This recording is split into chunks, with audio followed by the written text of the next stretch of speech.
present G.F. Newman's The Corrupted. That's what I want. That's what I want. That's what I want. That's what I want. Being in prison, even on remand, where you could get anything you wanted, you rarely have much awareness of what's going on outside. The US bombing Cambodia, and anti-war demonstrators being shot in America. Not even the general election which Ted Heath was to win made any impression. The remand dragged on for months, which our solicitor thought encouraging as it meant the police didn't have a strong case. I wasn't convinced, and relied instead on Joey, my dad, doing the business with our detectives for help. Joey was still seeing Margaret Courtney, while at the same time expecting a hammer blow from her sinister husband, Sir Rafe. We both feared this might somehow come about through my court appearance. Hello? Who is it? It's Detective Inspector Wednesday, Leah. Can I have a word? Oh, I wasn't expecting anyone. Can I come in? Yeah. I wasn't doing anything, just dancing. Oh, the shadows. They're great. Yeah. You know, I saw them at Hammersmith Palais. Oh, I haven't been to anything like that in years. You should get out more, Leah. That would be nice. Yeah, this looks like a different flat. Different woman. You scrub up very nicely, Leah. Oh, do I? Sorry, I shouldn't have said that. It's good to see you looking so well. You really are a different woman. Not hiding your light under a bushel, as one of the nuns used to say. Oh, I'm embarrassing you. I'll shut up. No. Jack never said anything nice to me. What a fool. All he had to do was tell you the truth. You're beautiful. Now I am embarrassed. You really are. You've got sparkling eyes now. They were dull before. Detectives notice these things. They tell us a lot about people. What do they tell you? Oh, I'm giving away trade secrets. They tell me a great oppressive burden's lifted off you. You're like a caged bird that's been set free. And although you're enjoying that freedom, you're afraid of it. You ought to be a psychologist, Inspector. I don't know. My name's Tony, by the way. Inspector sounds a bit formal, like I'm here to arrest you. You're not, are you? I'll tell you what, Leah. I'd like to put you under close arrest and keep you there. Oh, I'm sorry. I shouldn't have said that. no, it's all right, really. Would you like some tea? I've got some green. Green tea? Yeah, you said you liked it. You don't like milk. Oh, yes, that's right. Green tea. Nice. I don't have anything stronger. I threw out all of the booze along with the pills when I cleaned the flat. Wow, this looks great. Before it looked a bit soapy. Soapy? Yeah, unwashed. Unclean. Police Argo, I suppose, a bit ironic.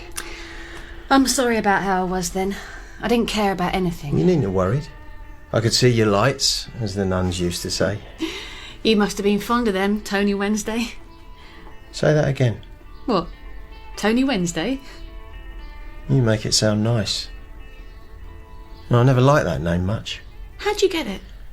Well, after the beat bobby who found me. I was found on a Wednesday. Oh, that's quite romantic. Well, it gives me something to talk about at parties. I'm sure you're never short of conversation. You're a really good listener too. I liked the way you talked to me that night you came to arrest Jack. I'm really grateful, Tony. Leah, What? the kettle's boiling. Yes. You're trembling. Yes.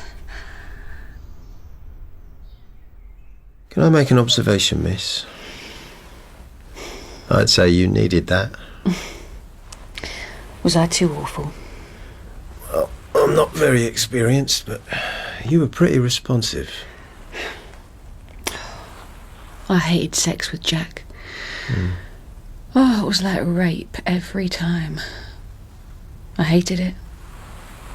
I hated him. I can't tell you how many times I've wished him dead. How many times I've wanted to kill him. No one would have blamed you. I didn't have the courage.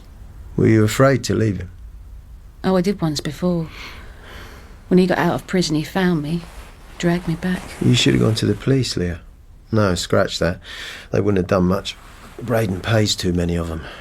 Sad. I know. Some came here to collect money. One particularly unpleasant one called Drury. He was like a great slimy slug. It sounds like Commander Ken Drury. I'd heard rumours about him. You don't know who to turn to stop it. Will he stay in prison? Braden? Well, forever, if I have anything to say. The thing is, Leah, I can't guarantee it will happen. It'll be up to the jury. Do we know when the trial will be? Well, we're working hard to get him there. We got witnesses, but whether they'll be strong enough to convince a jury Jack's a murderer... I could tell them. He killed a man in this flat. What? Who did he kill? Well, I was in a pretty bad way. I heard him beating one of the robbers he employed. Leah, did you actually see this? I was in the bedroom when it started. Oh, I couldn't bear it. And I went into the sitting room. Jack kept hitting this Denny Jones until Brian stopped him. He said there was no point going on. He was dead. Is that Brian Oldman? Yeah. What did they do with the body? I think they took him to a pig farm out in Stoke Poges. He threatened to get rid of me out there unless I shut up. Sounds like you've had a really narrow escape more than once. Look, Leah, I won't ask you to give evidence. After what you've been through. But this is dynamite. No, I'd like to. George, you got a moment? Have I got a blinding witness? Who's that, Tony? Ken Drury? And this one can put a few nails in his coffin too. Who is it? I want you to hear what I've got in mind for her before we take it to silly bollocks. Not here. In the Xeroxing room. It's about the only place in this building I'm sure isn't bugged. Come on. This sounds first rate, Tony. I like officers to take initiative, but I'd have been a lot happier if you'd cleared it with me first. We can give her a miss and not call her, Gov. That would seem like a real lost opportunity, sir. We can't risk being compromised. There should have been 2 officers present at this interview. To be perfectly honest, Gov, I don't think she'd have opened up with a second detective present. There will be 2 for a statement. Are you sure she's stable? I mean, she didn't seem that way when we raided Jack Braden's flat. She's quite different, Gov, now she's free of him. You sure she's not just trying to get even with him? Well, I expect there's a bit of that, Gov. If we found this pig farm with human remains, Gov, that would help. How disgusting. I can't say I ever liked bacon. I'm thinking of becoming vegetarian. You'll be a social outcast. Check and double-check what this woman tells us. Her evidence must be bulletproof. There is something else, Gov. She said Commander Drury went to the flat to collect money. We're not charging Braden with corrupting policemen. It might be worthwhile adding it. The Commissioner wants a clean kill on the murder charge. I agree. Don't let's muddy the waters and risk the jury letting him get away with 6 months for corruption. Quite right. Murder or nothing. Don't worry. Leah's testimony will show Braden to be a casual and sadistic killer. Make sure you pin this witness down. Yes, sir. My pleasure. Stroll on, Tony. You don't half-strong it with him, thrown in Drury. There's no chance he would go for it. He's 9 miles up the Commissioner's arse, and no way does Sir John Waldron want to face the reality of police corruption. Who do you want to take her statement? The plonk can do it. Sonia won't like me being there, but I better be. In case Leah blurts out, I'm screwing her. Well, good luck. Silly bollocks is right. She's well nutty. Well, she will be by the time I've done with her. I'll go and mark Joey Oldman's card, make sure our money's safe, George. You sure I can't give you some tea, Tony? Can't abide this stuff. How do you drink it without milk and sugar? The trick is the quality of the tea. Very expensive. Well, I'm a sucker for expensive. Go on, give me a taste. That's what I like about you, Tony. You keep an open mind.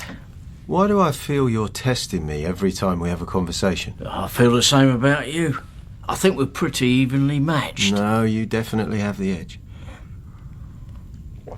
There's a lot to learn from you, Joey. You're the son I should have had. Clever. You deflect with just enough flattery. You think Leah Cohen will work for us as we want? I wouldn't risk her if I didn't believe so. She will. She does have a history of mental instability. Can you wonder? Have you seen her lately? Cath has. She sees her. She says she's looking a lot better. Is Brian to know about this new witness? He has to help pull off the coup de grace. Let's hope he's still in touch with the witness. I'll get Cath to set it up. How's the tea? How expensive was it? Cath came to Brixton on her next visit and told me what was being planned by Joey and Tony Wednesday. They wanted me to get in touch with the dead Denny Jones. All this made me as nervous as hell, especially stuck in here where I couldn't take any action. She assured me that Joey had everything under control. The elements I wasn't so sure about was the detective Tony Wednesday and Leah Cohen giving evidence in court. Mum's word that she was a changed woman didn't reassure me much. Leah might still want to get back at me as well as Jack. Even if she didn't, it could still all go wrong. And what would Jack do? She hadn't been near Jack, and his urging Pongo to drag her down had made no difference. I could see us just being dug in deeper with the help of Leah. He actually said, take the body out to the pig farm.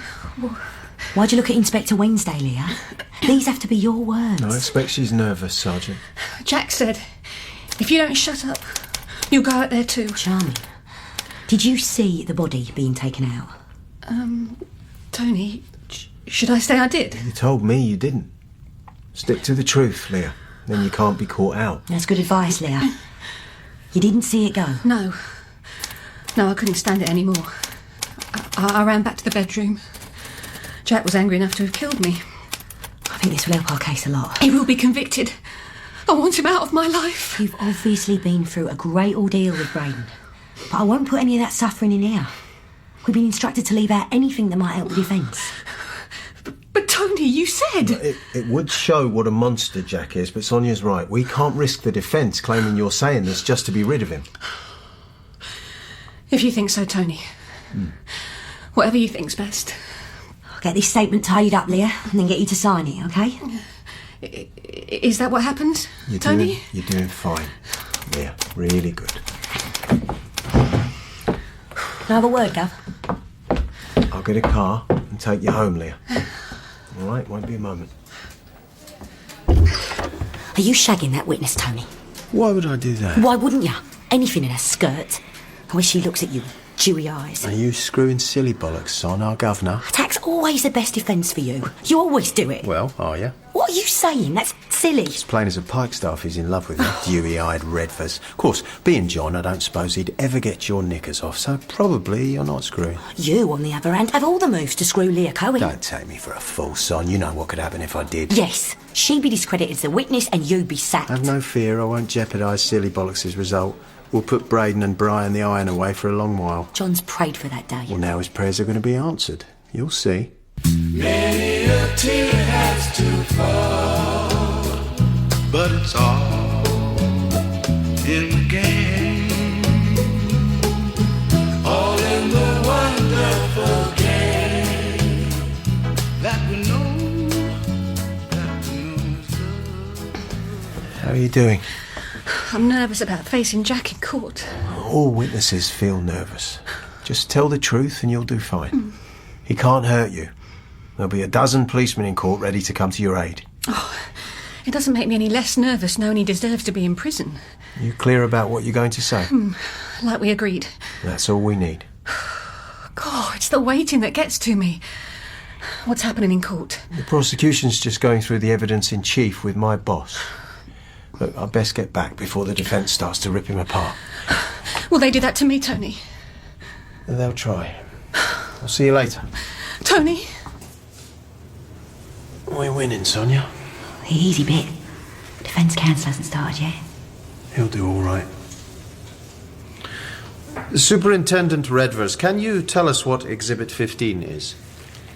It's a sealed plastic bag containing a hair we matched as belonging to Brian Oldman. Can you tell the jury where this hair was found? Lodged on the seat of the getaway car used after the robbery, a Ford Cortina Cosworth. A fast car, I believe. Very fast indeed. Ideal for a getaway. Now look at Exhibit 16 and tell us what this is. Usher, please. Also a sealed plastic bag containing a hair belonging to Jack Braden. Would you tell the jury where this hair was found? Yes, on the clothing of the security guard who was shot during the Daily Mirror robbery. I have no further questions of this witness. Thank you, Superintendent. Mr. Carman, does the defence wish to cross-examine? Thank you, my lord. Superintendent Redvers, as you have Exhibit 16 in front of you, why don't we start here? Has this sealed envelope been in your possession the whole while? Not personally, sir. It has been in police custody. While there, could it have been interfered with? No, sir. It was sealed when it was found and placed in the exhibit store. It's your certain belief that there it remained without being tampered with? Yes, sir. Would you look at this report by forensic expert Professor Alan Lake, Mr. Usher? Please turn to page 3 and read Professor Lake's summary conclusion. I'm sure the jury would like to hear it. It is clear from the lesions on the plastic seals of both Exhibit 15 and 16 that they have been opened and resealed. As the sealed exhibits have been in police custody the entire time, the conclusion to be drawn is that the police have interfered with this evidence. That's not possible. Do you know of Professor Lake, Superintendent? Yes, he does a lot of work for the police. So you might agree that he'd have no reason to fabricate his conclusion. Do you intend calling this witness, Mr. Carman? The witness is available to the court, my lord. I think it right the prosecution has an opportunity to forensically examine him. Let us move on. Superintendent, is it possible this evidence might have been tampered with? I just can't see how. Then we should explore. Who might have an interest in changing this evidence? Can you tell the jury what your relationship is with the defendant? I arrested them, sir. Isn't there a little more to it? Jack Braden's my uncle. My mother's brother. And Mr. Oldman, the second defendant? My cousin. So, merely describing yourself as the arresting officer isn't the whole story. Where are you going with this line, Mr. Carman? If the court will indulge me, my lord, I'm exploring possible motivation for tampering with evidence. As long as you don't cast random aspersions against the police. Oh, perish the thought. Do you recall saying in the presence of other officers on your team, I want to put Jack Braden and Brian Oldman away by any means, fair or foul. They deserve to be in prison. As a trained lawyer, I wouldn't take that line. Then tell me this, Superintendent. Are you aware that the offices of Tintagel House, where your team is based, are wired for sound? Yes, sir. At my instigation. In an endeavour to trap corrupt police officers. You tell officers when the recording equipment is switched on? No, that would defeat the object. Perhaps you've been hoisted on your own petard. I hardly think so. Then let me play you a recording that captured a briefing you gave at Tintagel House about the police building a case against the two defendants. Has this been authenticated as a police recording? It was logged with date, time and identities of those present, my lord. We're only interested in one section, Superintendent. Your exchange with Inspector Wednesday at the close of the briefing. I can't tell you how these two have blighted my life. I want to put them away for a very long while by any means possible, fair or foul. As long as we don't break the rules, Cath. No, but I'm sorely tempted. They deserve to be in prison. The first voice is yours, I believe, Superintendent. The second, Inspector Wednesday? Yes, that is correct. What did you mean by any means possible? By any legal means, of course. Can we accept, of course, from a policeman who previously said, I can't tell you how these two have blighted my life? Are you inferring, Mr. Carman, that this officer behaved less than honourably? I am exploring that possibility, my lord. Then proceed with great caution, sir. This jury, Superintendent, might conclude that you meant any illegal means. I wouldn't do anything illegal. I tried to be fair. Can you look at this memo, Superintendent Redvers, and confirm it's yours? Can you read it for the jury? In order to secure a swift conviction of Jack Braden and Brian Oldman, you should exclude any evidence that might favour their defence. Do the practices you seem to espouse extend to planting evidence where none exists? No, of course not. Then would you examine the exhibit list supplied by the prosecution? Can you see items 17 and 18 there?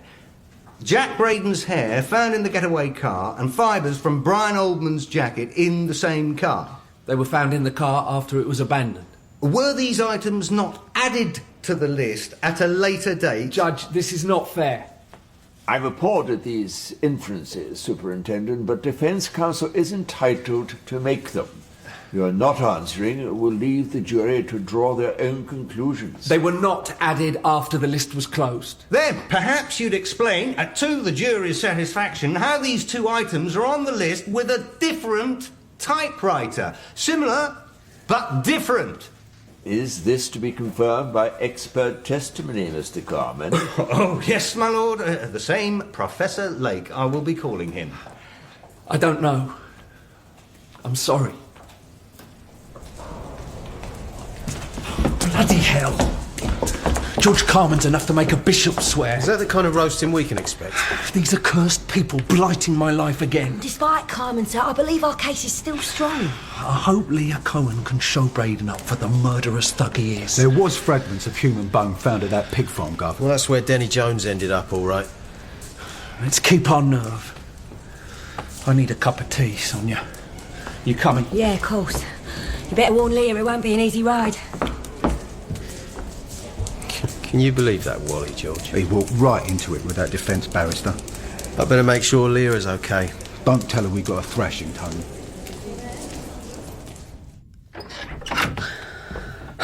Tony, how's it going?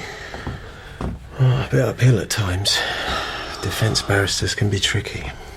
We are going to put Jack away. I can say anything you want me to. Just tell what you know about Braden beating Denny Jones to death. Anything you can say about his murderous relationship with you will help. This waiting is so unnerving. Well, it won't be long now. And then it'll all be over. You're really kind, Tony. I don't know how I'd have managed without you. You're pretty resilient, Leah. If you weren't, you wouldn't have survived that maniac. You showed me there are other kinds of men who aren't violent and exploitative. Miss Cohen? Miss Cohen, how many times would you say the defendant hit the deceased person, Denny Jones, as he was known? I'm not sure. He just kept hitting the poor man, all the while shouting that Mr. Jones had betrayed him. 10? 20? More, would you say? More. His face was all bloody. I couldn't look anymore. Jack told me to get back in the bedroom. The jury might be curious, Miss Cohen, as to why you didn't summon the police. Well, I couldn't. In one of his murderous moods, when he accused me of all sorts of things, Jack ripped out the phone. You didn't think to summon a neighbour? The neighbours wouldn't come. Some of them had seen Jack's rages and were scared of him. You were scared of this man that you were living with? Yes. Once I tried to leave him, but he found me and he dragged me back. But you found the courage now to stand up to his bullying ways. The police helped me. They offered me protection. It's... I can't tell you how it feels to be free of this monster. Oh, Leah, don't say that. You know how I feel about you. I have warned you, Mr. Braden. One more intervention and you'll be down in the cells for the duration. I'm sorry, Judge. I said to tell her how I feel. I do understand that emotions are high in these circumstances, but try to keep them under control. I won't warn you again. Thank you, Miss Cohen. Please stay there. My learned friend, Mr. Carmen, will want to ask you some questions. Miss Cohen, how would you describe your relationship with Jack Braden? Hideous. Awful and frightening, bullyingly violent. Oh, Leah. Mr. Braden. Was that how it was from the start? I don't remember it being any different. Then cast your mind back to when you were 15 years old. Can you tell the court what sort of relationship you were in then? And Miss Cohen? Are you able to answer Mr. Karma's question, Miss Cohen? Yes, sir. I was... Were you not working as a prostitute on the Peabody estate in Islington? I was being forced to do that by those hateful Kray twins. They made me. Did someone not challenge these hateful people and rescue you? Yes, Jack did. I didn't hear that. I'm sure the jury didn't. Who was your rescuer? Jack Braden. Is it true that he fought this gang single-handed and sent them packing? Yes, I was very grateful to him. So much so that you will now look to send him to jail if you can. I was grateful to him, and then he turned into a monster just the same as the Krays. He wanted to own me, keep me locked up in a cage. You mean that metaphorically, do you? Just for my note. Yes. He didn't want me to study or see anyone or talk to anyone. Just so the jury understand the hardship you endured, is that cage, you call it, a 3-bedroomed apartment in Park Street, Mayfair? A 50-roomed palace would be no different if you're held against your will. It's still a prison. Held against your will in the liberated 1960s, Miss Cohen? Yes. Jack threatened again and again he'd kill me if I left him. He was so paranoid, he even objected to his sister seeing me. So, you're in a murderous, oppressive, violent relationship with a man who's prepared to risk the ire of the court, possibly jeopardise his liberty to express his feelings for you. Then the police come along with this fantastical story about Jack killing a man in your apartment, and suddenly you see your route out. No! No, Miss Cohen, you don't want out of this relationship. Yes, I do. I'm not saying it just to do that. But you did recognise this golden opportunity when the police raided your flat. No, I was talking to Tony, Inspector Wednesday, and told him what Jack had done. Just dropped into casual conversation. Oh, by the way, Jack murdered someone in our flat. No, but it wasn't like that. Then perhaps you'll tell us what it was like, Miss Cohen. Isn't it true you were taking a lot of medication at the time of this alleged murder, and when the police raided your flat, when you had a cosy chat with Tony, Inspector Wednesday... I was on medication from the doctor to blot out the terrible existence. In your gilded Mayfair cage? I did see him beat Denny Jones to death. Did you indeed? I put it to you, Miss Cohen. This murder is a fiction. Something conjured by your drug-disturbed mind. Encouraged by the police, you saw a perfect opportunity of getting out of a relationship with a man who had, in fact, saved you from an exploitative life of prostitution. It's not the way it is. It's not. It's not.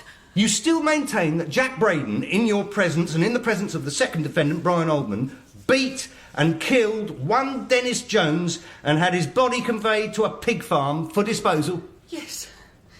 Yes, it's true. My lord, might I have a moment? I think this will bring a degree of clarity for the jury. My colleague is returning now. Miss Cohen, look closely at this man. Is this the same Denny Jones you claim Jack Braden beat to death and fed to pigs? It's not possible. He did. He did. As Mr. Jones has not been sworn as a witness, perhaps we could have Miss Cohen step down and be substituted pro tem for Mr. Jones in order to establish him in bona fide. That won't be necessary, Mr. Carman. I'll ask this person some questions. Could you tell us your name, sir? Denny Jones, sir.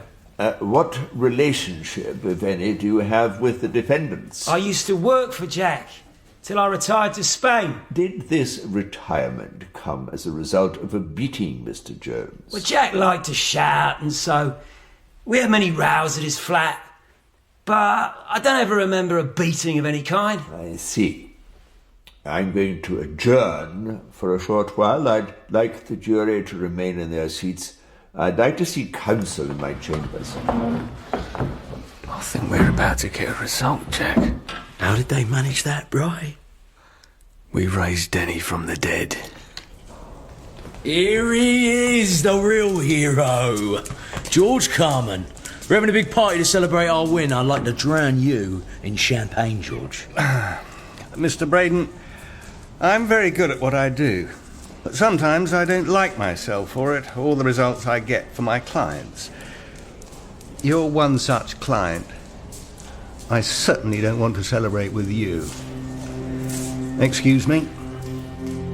That certainly dampened Jack's enthusiasm after the judge threw the case out for lack of evidence. Joey was a little disappointed too, but didn't express it at court. Meanwhile, Jack was keen to celebrate his result, not even mentioning Leah's treachery. What am I going to do now? Jack will kill me. You said he'd go to prison. Why did that judge let him go? That's what we're wondering, Leah. God knows how they conjured Denny Jones from the dead. It's witchcraft. Pack some things in a bag. All you need, Leah. We're taking you to a safe house. Where will be safe now? I'll kill myself. No, Braden won't find you. Come on. I'll help you pack what you need. That was a masterstroke you pulled off in court, having a barrister produce Denny Jones. Amazing. If I ever doubted your ability, Tony, I never will again. He took some finding, especially as we couldn't alert my boss of his existence. Well, Jack, you would certainly have given the game away. It took me enough bringing him back from Spain. Recording from Tintagel House, showing your boss up to be a corrupt and vindictive policeman. Wonderful. That's very ironic when you think about it. He's a Boy Scout. Serves him right. He should never have been going after his cousin like that. There'll be a lot of hand-wringing back at the office.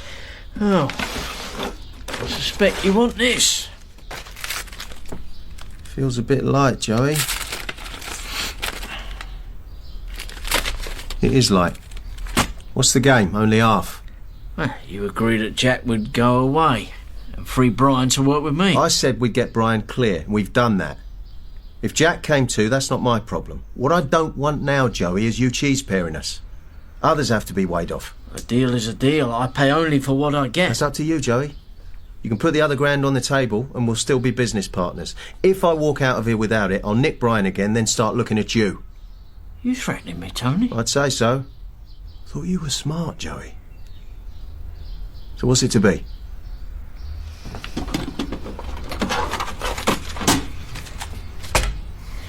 This is where I keep some spare cash about me.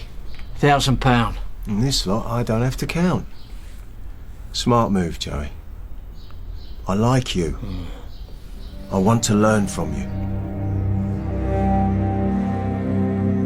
There's an old saying, bad start, good finish.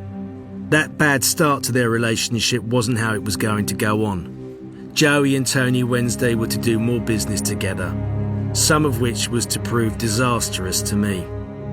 Meanwhile, John Redfers was suffering for his dire result in court.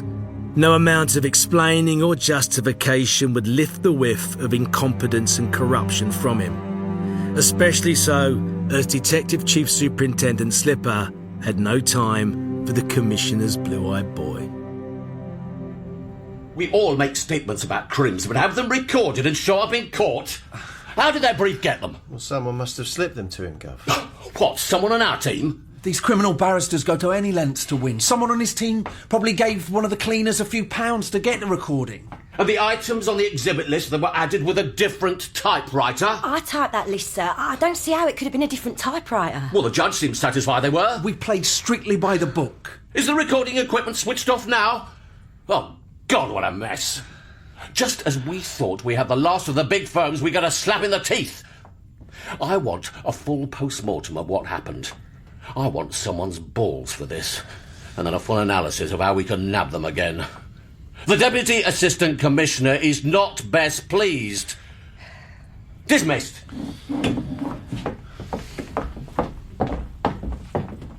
Tony, a word.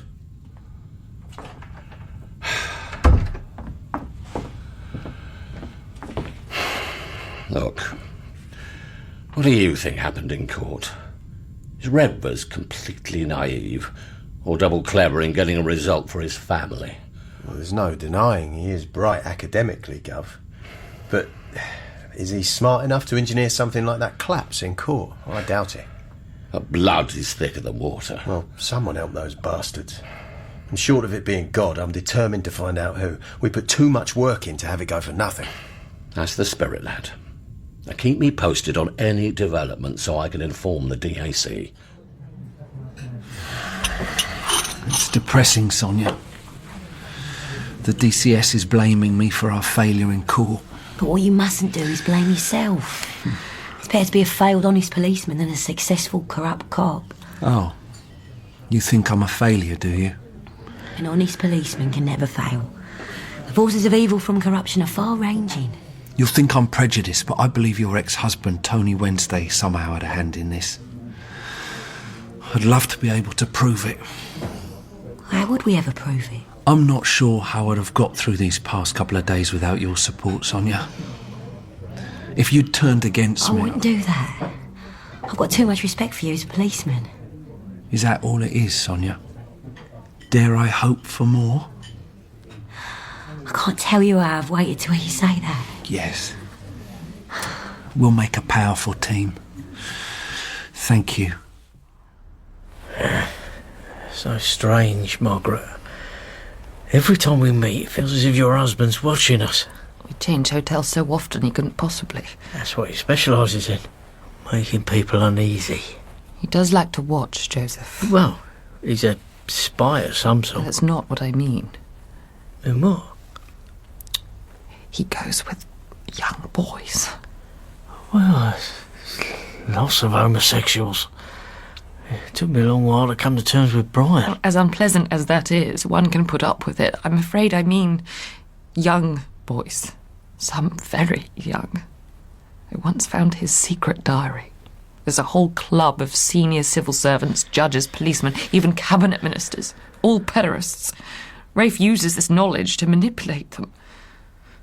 You still have access to that diary? No. I think he might have left it out on purpose as a means of controlling me. I couldn't go to the police or anyone. Who could I tell? I'm the first person you've told. There was no one else I'd trust. This is dynamite, Margaret. I've got to find the right way to use it and stop this man. Wonderful if you could, Joseph, but you must be careful. It's my middle name. We have to get a move on. You were coming to the meeting this evening. Catherine says you've got a government minister coming. Only a junior minister for housing and local government, Margaret Thatcher. But she might be worth meeting, Joseph. Housing's an important job. We need lots more houses. Joey, are you going to change? We'll be late. I just want to finish entering these figures. Well, why can't you do that at work? You're there long enough. Don't start again, Cath. Money doesn't grow on trees. We need to work hard. Well, you might do yourself a bit of good with this Margaret Thatcher. Go and put on your new tie. Catherine, Joseph, allow me to introduce our distinguished speaker, Margaret Thatcher, MP. Catherine and Joseph Oldman. Catherine, Joseph, Margaret tells me how much you do for the party. It's little enough, Mrs. Thatcher. Oh, do call me Margaret. A bit confusing with two Margarets. I enjoyed your speech, Margaret. Is it going to be followed through with equally robust action? Joseph? No, that's quite all right, Catherine. I like a man to be direct. I can't abide people who hedge about and don't say what they want to say. It's time someone stood up to these thuggish unions, always calling their members out on strike. Soon we'll be losing more days through strikes than are worked. I couldn't agree more. We've lost over 8 million working days so far this year. The country can't afford it. Ted Heath condemned the greedy, strike-prone unions, but would he be prepared to confront them? It's up to businessmen such as yourself to make sure he does. If you want me to help you get that message across to him, I will. Let me give you my card with my direct line. I'm sure we're going to have a lot of beneficial contact, Joseph. My, Joey Oldman, you certainly have a way with the Margarets. Another Margaret has cast a spell over you. What's that supposed to mean? As if you didn't know. How come I don't get this sort of attention from you nowadays? Never had that sort of relationship. After Brian was born, you never seemed to have much interest. I'm still a woman, Joey. I do have feelings. Much you care. I'll do my best. Hey, that's Brian running along the street. Pull over. Brian! Brian!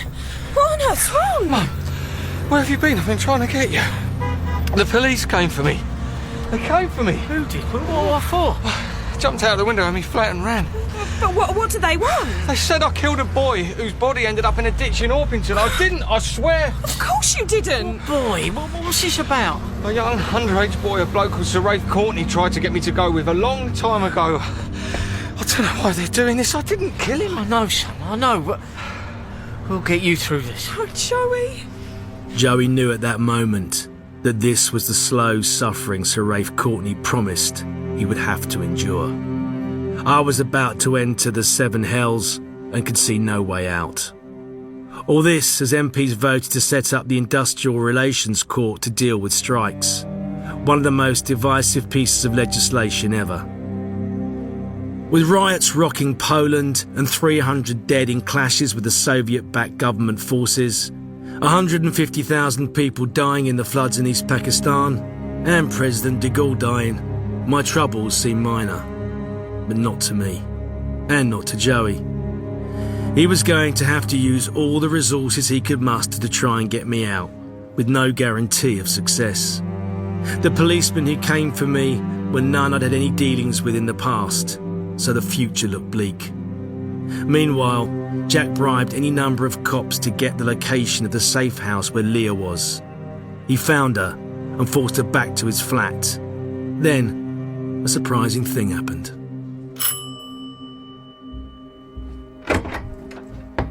Well, look who it ain't. Tony Wednesday, my favourite corrupt cop. Please, come in. What are you looking for, a Ponsim bung? And your three mates? Yeah, to make sure Leah's all right. What's it to do with you? Only this. My faithful truncheon. Take that!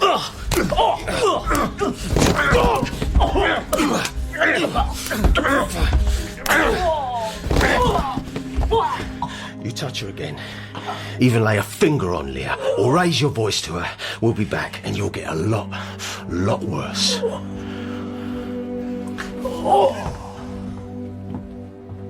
He left Jack in a terrible state, with 2 broken arms and a ruptured kidney. He couldn't see or stand up or hear, but Tony Wednesday's message was clear. Pongo did nothing to stop this beating.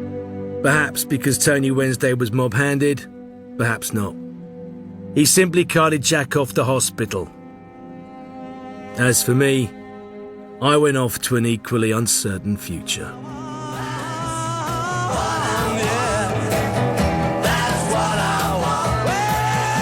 In G.F. Newman's The Corrupted, Joey Oldman was played by Toby Jones, Cath Oldman by Denise Goff, Brian Oldman, Joe Armstrong, and Jack Braden by Luke Allen Gale. Leah was Jasmine Hyde, Tony Wednesday and the prosecutor, Alec Newman, John Redvers, Paul Reddy, D.I. Fennick, Theo Fraser-Steele, Margaret Courtney, Vanessa Kirby, Superintendent Slipper, Mark Perry, Sonia, Laura Molyneux, the judge, Nigel Cook, and Margaret Thatcher, Steve Nallon, with Ross Kemp as the narrator. G.F. Newman's The Corrupted was produced and directed by Clive Brill and is a Brill production for BBC Radio 4.